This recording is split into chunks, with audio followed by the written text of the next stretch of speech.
আজ রবিবারের সন্ধ্যায় আপনাদের জন্য নিয়ে এসেছি শেয়ার মার্কেট সম্পর্কিত এক অনুষ্ঠান। এখন বর্তমান দিনে যেটা দেখা যাচ্ছে, মার্কেট দারুণভাবে ডাউন ট্রেন্ডে আছে। তো এমন পরিস্থিতিতে আমরা কি করব? আমরা কি আমাদের বিনিয়োগ উইথড্রল করে নেব, নাকি আরো বেশি করে সেভিংস করব? বা এই যে ভয়, আজকে মার্কেট এরকম ভাবে ডাউন ট্রেন্ডে যাচ্ছে, আগামী দিন কি হতে পারে, এই বিষয়ে আলোকপাত করার জন্য আজ আমাদের মধ্যে পেয়েছি মোমেন্টাম ট্রেডিং একাডেমির দেবনাথ স্যার। আমি একটু দেবনাথ স্যারকে আসার জন্য অনুরোধ করব। নমস্কার দেবনাথ স্যার। হ্যাঁ, প্রদীপ বাবু ভালো আছেন? হ্যাঁ স্যার, ভালো আছি। আপনি কেমন আছেন? হ্যাঁ, ঠিক আছি। মার্কেট তো কারেকশন হলো শুক্রবার। হ্যাঁ ভয়ঙ্কর। একদমই, আপনি যদি একটু আলোকপাত করেন এই বিষয়টা।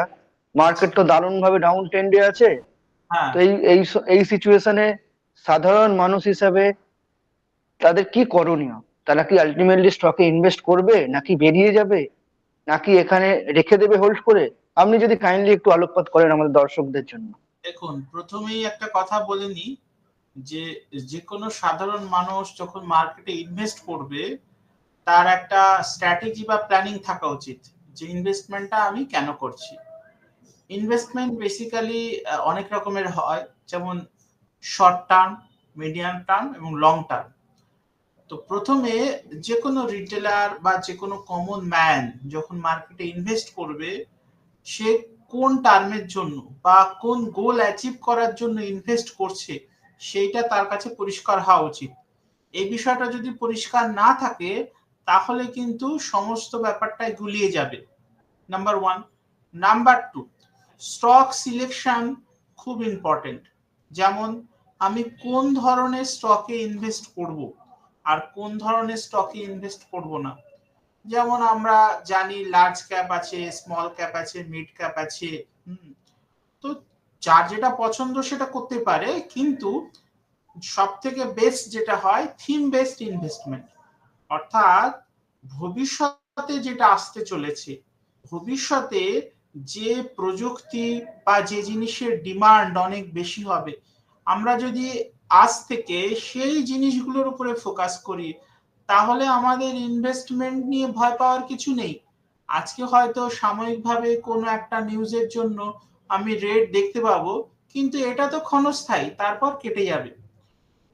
তো সেই জন্য আমি সবার উদ্দেশ্যে একটা কথাই বলতে চাই যে দুটো বিষয় ক্লিয়ার রাখা উচিত। একটা হচ্ছে যে আপনার ইনভেস্টমেন্টটা কোন টার্মের জন্য, শর্ট, মিডিয়াম না লং। নাম্বার টু পয়েন্ট হচ্ছে যে আপনি কি কোনো থিম বেস ইনভেস্টমেন্ট করেছেন, না মনে হয়েছে কোনো বন্ধু বলে দিয়েছে এটা উপরে যাবে, কিনে নিতে কিনে নিয়েছি। তো এই ধরনের ইনভেস্টমেন্ট থেকে দূরে থাকুন। স্ট্র্যাটেজি বানান, ফোকাস ঠিক করুন, গোল ঠিক করুন, প্রপার প্রাইসে মার্কেটকে ইনভেস্ট করুন। আপনার কখনোই লস হবে না। বিগত অনেক বছরের অভিজ্ঞতা থেকে আমি বলতে পারি, মার্কেটে যদি আপনি ধারাবাহিকভাবে লেগে থাকেন তাহলে মার্কেট আপনাকে রিওয়ার্ড দেবে। কি প্রদীপ বাবু, আপনি তো অনেকদিন হ্যাঁ মার্কেট আছেন। একদমই স্যার। দেখুন, এখন বিষয়টা যেটা হচ্ছে, আমরা যদি প্রতি ইয়ারলি চার্ট স্টাডি করি, সেখানে দেখতে পাবো আমরা মোরাললেস প্রতি 4 বছর অন্তর মার্কেট একটা ভালো মতো কারেকশনে এসেছে। হুম, তো এমন পরিস্থিতিতে যখন ম্যাক্সিমাম মানুষ, মানে যারা ইনভেস্টার, হুম, তারা হয় ভয় পেয়ে, অনেকেই আমাকে বলেন হুম। যে ভয় পেয়ে কি উইথড্রল করে নেবো অ্যামাউন্ট, নাকি হোল্ড করব। যদি সেই জায়গাতে আপনি খুব সংক্ষেপে একটু বলেন যে একদম এই ক্ষেত্রে যখন মার্কেট কারেকশনে যাচ্ছে কন্টিনিউ, তখন অ্যাজ এ ইনভেস্টর কি করণীয়? আমি প্রথমে বলবো ভয় পাওয়া একদম উচিত নয়। সিম্পল। আমরা একটা কথা শুনতে পাই মার্কেটে যে আপনি আপনার এসআইপি বন্ধ করবেন না, মিউচুয়াল ফান্ডের কথা বলা হয়।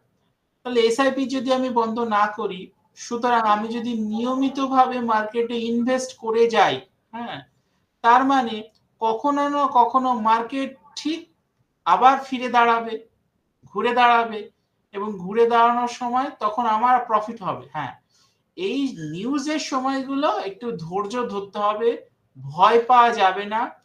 আমি যদি আমার স্টক অর্থাৎ কোম্পানি, যে কোম্পানিতে আমি ইনভেস্ট করেছি সেই কোম্পানির উপরে 100% বিশ্বাস রাখি, যে আমি ভেবেচিন্তে করেছি, আমি কোম্পানির ব্যাকগ্রাউন্ড চেক করে করেছি, আমি কোম্পানির বিজনেস কি জানি, কোম্পানি ইন ফিউচার কি করতে পারে সেটাও জানি, তাহলে কখনোই ভয় পাওয়ার কোনো বিষয়ই থাকে না।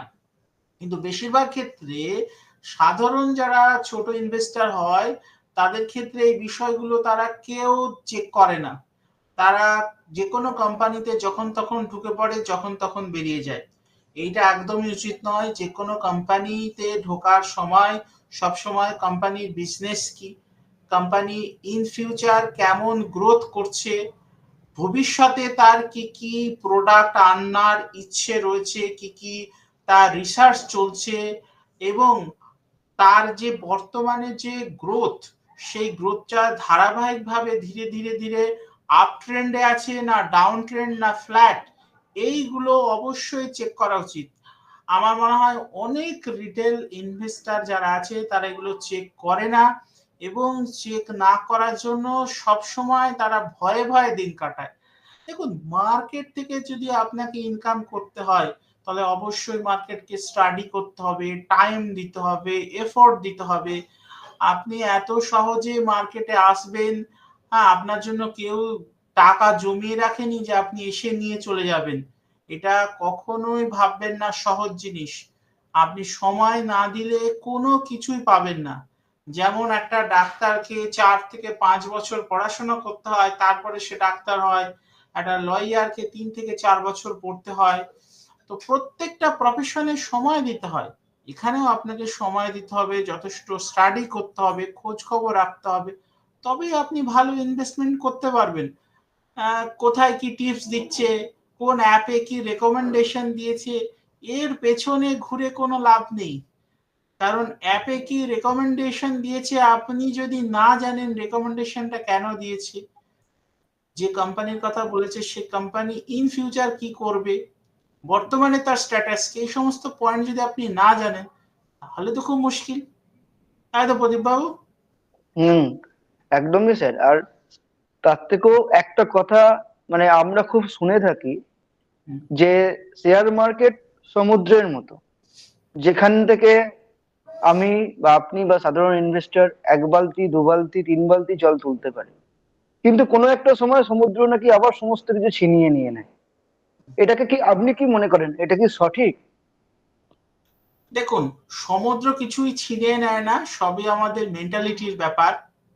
বিষয়টা হচ্ছে, আমরা যদি আমাদের ইনভেস্টমেন্ট প্রপার ওয়েতে করি তাহলে কেউ আপনার কাছ থেকে কিছু ছিনিয়ে নেবে না। যেমন আমরা বিগত অতীতের যে ক্র্যাশ গুলো দেখেছি, সাম্প্রতিককালে করোনার সময় যে এরকম হুম। পরিস্থিতি হয়েছিল, সেখান থেকে তো মার্কেট ঘুরে দাঁড়িয়েছে। দেখুন সেই সময় কি অবস্থা হয়েছিল, ইন্ডাস্ট্রি বন্ধ, মানুষ ঘরে বন্দি, সমস্ত বিশ্ব স্তব্ধ হয়ে গেছিল। তো সেখান থেকে তো ঘুরে দাঁড়িয়েছে। তো সেখান থেকে যদি ঘুরে দাঁড়াতে পারে, এবং সেখানে একটা বড় বিষয় ছিল মানুষের মৃত্যু ভয় মানুষকে তাড়া করে বেড়াচ্ছিল, হ্যাঁ, তো সেখান থেকে যদি ঘুরে দাঁড়াতে পারে তাহলে মার্কেটে ছোট বড় যে কোনো সমস্যা আসতেই পারে, সমস্যা থেকে আবার ঘুরে দাঁড়াবে। কিন্তু আমার বলার বিষয় একটাই, আপনি যে কোম্পানিতে ইনভেস্ট করেছেন সেই কোম্পানির আপনি কি বিজনেস চেক করেছেন? আপনি কি জানেন সেই কোম্পানি কি বিজনেস করে? যদি না জানেন তাহলে খুব অন্যায় করেছেন। আজই পড়াশোনা করুন এবং জানার চেষ্টা করুন। যত নিজের জ্ঞান নলেজ বাড়াবেন তত আপনার নিজের ইনভেস্টমেন্টের প্রতি ভরসা থাকবে। এবং পরবর্তীতে আমরা এই বিষয়গুলো নিয়ে আরো বিস্তারিত আলোচনায় যাব, হুম।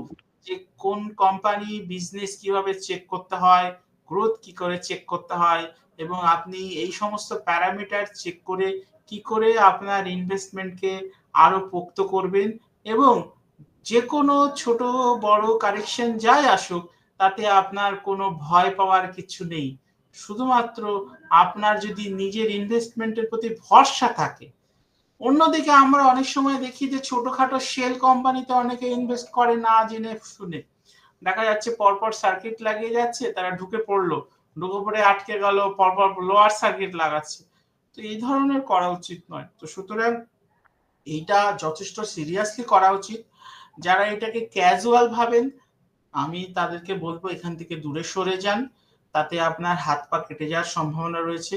শুধুমাত্র যারা সিরিয়াস হতে চান তারা এখানে থাকুন, এটাকে পড়াশোনা করুন, এবং আমাদের নিয়মিত ধারাবাহিকভাবে প্রোগ্রাম এখন আসবে, যেখানে আমরা মার্কেটের বিভিন্ন টেকনিক্যাল এবং ফান্ডামেন্টাল বিষয় নিয়ে আপনাদের সামনে তুলে ধরবো, যে একজন সাধারণ ইনভেস্টর, ছোট রিটেলার কি করে মার্কেটকে বুঝবে এবং কি করে সে তার নিজের ইনভেস্টমেন্টকে আরো ধীরে ধীরে শক্তিশালী করবে এবং ফিউচারে তার যে গোল, যে স্বপ্ন দেখছে সেই স্বপ্নটা পূরণ করতে পারবে।